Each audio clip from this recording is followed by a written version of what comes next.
Graduation किया, masters किया, बीटेड किया, सीटेड किया, एस्टेट किया, बीएड किया, तब जा कर के भी ये स्थिति है। पढ़ाई का कटोरा थमा दिया, रोजगार नाम की भीख आपके पास नहीं है।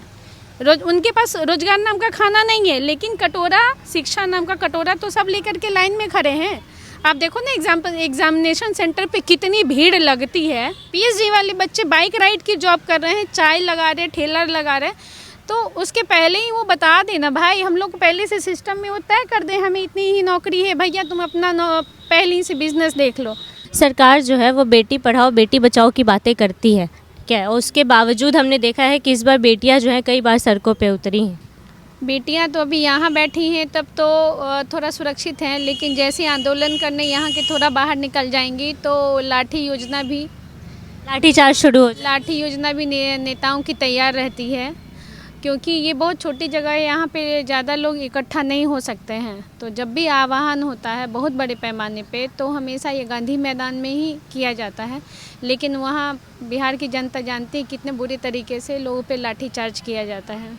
अच्छा, अगर अभी शिक्षा विभाग की तरफ से कोई नहीं सुनता है तब आप लोग क्या करेंगे? देखिए, जिसकी उम्र ख़त्म हो गई है टीयर 3 में, वो तो आंदोलनरत रहेंगे, उनके लिए कोई उपाय नहीं है। आप ही बताओ, स्टूडेंट के पास क्या उपाय है?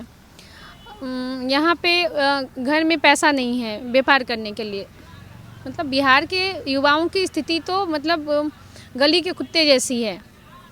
हम लोग पढ़ लिख लिए इसलिए क्योंकि हम लोग को रोज़गार चाहिए था, क्योंकि और हम लोग के घर में इतना पैसा नहीं कि हम लोग व्यापार कर सके। जैसा गुजरात में अच्छा अपॉर्चुनिटी है, मध्य प्रदेश में लोगों के पास उतनी प्रॉपर्टी है, उनके पास एरिया बहुत ज़्यादा है, लैंड एरिया ज़्यादा है। बिहार के पास लैंड एरिया भी कम है और ना ही यहाँ पे इंडस्ट्री है, तो इनके पास सिर्फ रोज़गार का साधन है।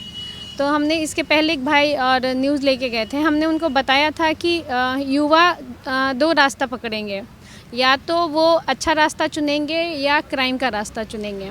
पढ़े लिखे बच्चे तो भूखे तो घर पे तो कोई मरेगा नहीं, वो मजबूरी में या तो सड़क पे चाय ठेला खोलेंगे या वो उस पे उनको मतलब वो नहीं कर पाएंगे तो फिर वो क्राइम में जाएंगे, निश्चित ही वो क्राइम का रास्ता पकड़ेंगे।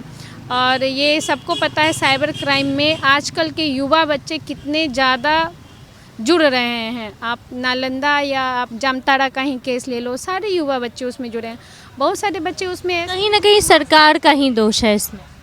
सरकार का भी दोष है और सरकार की शिक्षा नीति का दोष है। जैसे हम लोग कहते हैं कि आप सिर्फ पूरे बच्चों को सिर्फ जॉब की तरफ ही क्यों ले जा रहे हो?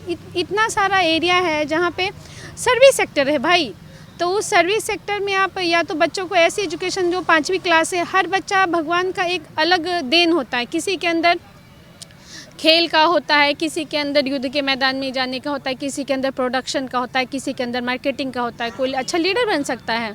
लेकिन ये कभी भी 5 क्लास से हमें पढ़ाया नहीं जाता है, मतलब छोटे क्लास से। और छोटे बच्चे को जो ज़्यादा मतलब कम उम्र में जो शिक्षा दी जाती है वो ज़्यादा इफ़ेक्टिव होती है बनिस्बत की जैसे जैसे उम्र बढ़ती है हम लोग को वो शिक्षा कम ग्रहण कर पाते हैं। ज्ञान जितना होता है कच्चा मिट्टी बच्चा कच्चा मिट्टी होता है और धीरे धीरे वो पका हुआ घड़ा बन जाता है।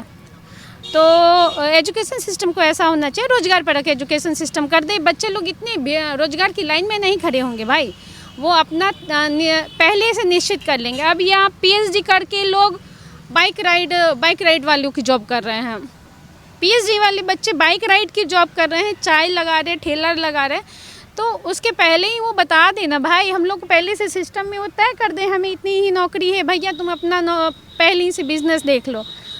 वो बच्चे इसके भरोसे नहीं बैठे ना, आपने उम्मीद दिया 80,000 सीट पे वैकेंसी लेंगे और 40 लगभग आधी सीट ही वो फुल की, और वो TRE 1 और TRE 2 में भी यही हुआ था। तो उम्मीद वैसी मत दो ना कि बच्चे मतलब किसी के लायक नहीं रहे। सप्लीमेंट्री रिजल्ट के लिए है कि वो मिल जाए। सप्लीमेंट्री रिजल्ट हम अधिकार अपना मांग रहे हैं, हम आपसे भीख थोड़ा ही मांग रहे हैं। हमने बहुत पढ़ाई की है भैया, ग्रेजुएशन किया, मास्टर्स किया, बीटेड किया, सीटेड किया, एस्टेट किया, बीएड किया, तब जा कर के भी ये स्थिति है। बताओ, मतलब एक चीज़ हम ये और सोचते हैं, इमेजिन करते हैं, हमारे पिताजी 10वीं के बाद उनकी जॉब हो गई, ठीक है, उसके बाद जैसे जैसे जनरेशन आई उनको ज़्यादा मतलब डिग्री पे फिर जॉब होने लगी। अब हम लोग पीएचडी मतलब इस लेवल पे भी पहुंच रहे हैं कि पीएचडी वाले चौकीदार की लाइन में लग रहे हैं, चौकीदार वाली जो पोस्ट आती है। मतलब हमारा बच्चा किस लाइन में खड़ा होगा, हाँ इमेजिन के बाहर है। मतलब बता ही नहीं सकते हैं कि जो पीएचडी के बाद चौकीदार में जा रहा है, तो हम अपने बच्चे को और पीएचडी क्या, प्री पीएचडी, उसके बाद पीएचडी, उसके बाद कौन सी पढ़ाई करवाएंगे। सरकार हमें बता दे कि हम अपने बच्चे के लिए कौन सी पढ़ाई का लेवल तय करें कि उसके लिए आप रोजगार दोगे, नौकरी दोगे, या फिर आप बोल दो कि आप नौकरी नहीं दोगे। और एजुकेशन सिस्टम को ऐसा डेवलप करो कि कोई आपसे भीख ना मांगे।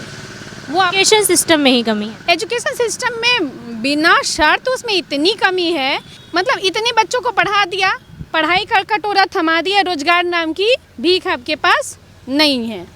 उनके पास रोजगार नाम का खाना नहीं है, लेकिन कटोरा, शिक्षा नाम का कटोरा तो सब लेकर के लाइन में खड़े हैं। आप देखो ना एग्जामिनेशन सेंटर पे कितनी भीड़ लगती है। क्यों? वो तो सारे एजुकेटेड, वेल एजुकेटेड स्टूडेंट ही रहते हैं। क्या वो सारे नालायक हैं? ऐसा तो हाल नहीं है। तो फिर आप बताओ शिक्षा व्यवस्था में कहाँ कमी नहीं है? हमें शिक्षा व्यवस्था को सुधार करो ना, नहीं तो आगे आने वाला फ्यूचर जो है ना हमारे बच्चों के लिए बहुत ही मतलब विस्फोटक होने वाला, बहुत विस्फोटक होने वाला है। डिग्री का तो कोई वैल्यू ही नहीं रहने वाला है। जी, तो देखिए इस वक्त हम गर्दनीबाग के धरना स्थल पर मौजूद थे, जहां बीपीएससी टीआरई को लेकर मांगे बस वही है कि सप्लीमेंट्री रिजल्ट जो है वो हो जाए। आज कुछ बच्चे जो है वो शिक्षा विभाग में बात करने भी गए हैं, राज्यपाल से भी मिलने गए हैं। क्या कुछ होता है आपको सारी अपडेट्स देते रहेंगे। अभी के लिए इतना ही, आगे की खबरों के लिए बने रहिए हमारे साथ।